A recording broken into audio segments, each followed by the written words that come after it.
सिद्ध कीजिए कि किसी घनाकार ठोस में आयतन प्रसार गुणांक उसके रेखीय प्रसार गुणांक का 3 गुना होता है।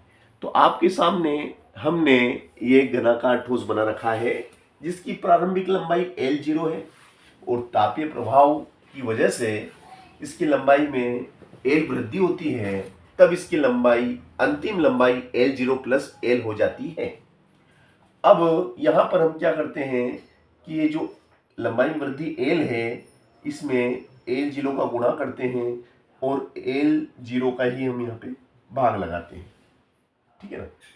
तो अब हम क्या देखते हैं कि भैया यहाँ पर जो अंतिम लंबाई है इसकी अंतिम लंबाई क्या हो जाएगी। देखो L0 इसमें भी है और इसमें भी है, तो L0 कॉमन आ जाएगा। तो L0 is a common, L0 क्या आ गया, कॉमन आ गया, तो यहाँ एक रह जाएगा प्लस L0 ये वाला L0 बाहर आ गया, तो ऊपर क्या रह गया आपका L plus L upon L0।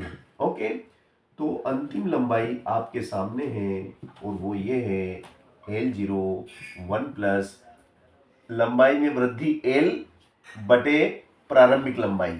लंबाई में वृद्धि L बटे प्रारंभिक लंबाई को अल्फा कहते हैं, इसे हम रेखीय प्रसार गुणांक कहते हैं, ठीक है ना। अब इसका प्रारंभिक आयतन अगर हम V1 मानते हैं तो प्रारंभिक लंबाई क्या थी हमारी L0, तो प्रारंभिक आयतन क्या हो जाएगा L0 क्यूब, और अंतिम आयतन अगर हम इसका V2 मानते हैं तो जो अंतिम लंबाई है L0 cube, L0 cube 1 plus alpha cube, ये अंतिम आयतन हो गया, ठीक है ना। ये हमारा अंतिम आयतन है, ठीक है ना।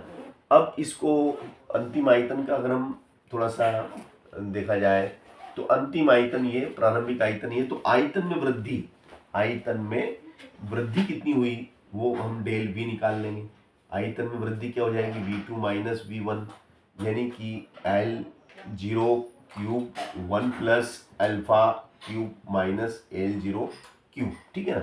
अब यहां से हम क्या करते हैं कि डेल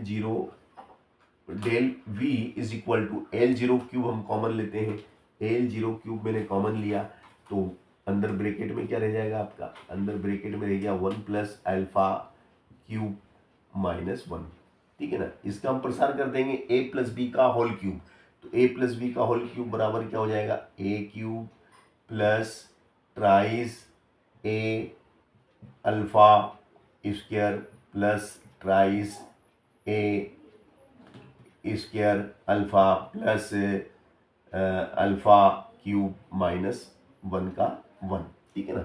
अब 1 क्यूब क्या होता है, एक का क्यूब एक ही होता है, ठीक है ना। तो ये प्लस का 1 और ये माइनस का 1 कैंसिल हो गया। अब हम क्या देखते हैं कि डेल V है ना।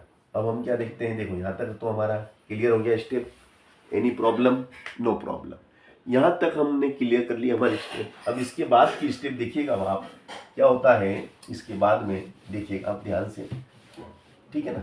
इसके बाद की स्टेप ध्यान से देखिए। अब आप क्या है डेल V बराबर क्या भैया, देखो 3 alpha square plus 3 alpha plus 3 alpha plus alpha cube, है ना। अब देखिए जो अल्फा है, अल्फा क्या है कि रेखीय प्रसार न्यूनतम है। अल्फा इज अल्फा बहुत छोटा है, अल्फा बहुत छोटी राशि है, बहुत छोटी राशि है।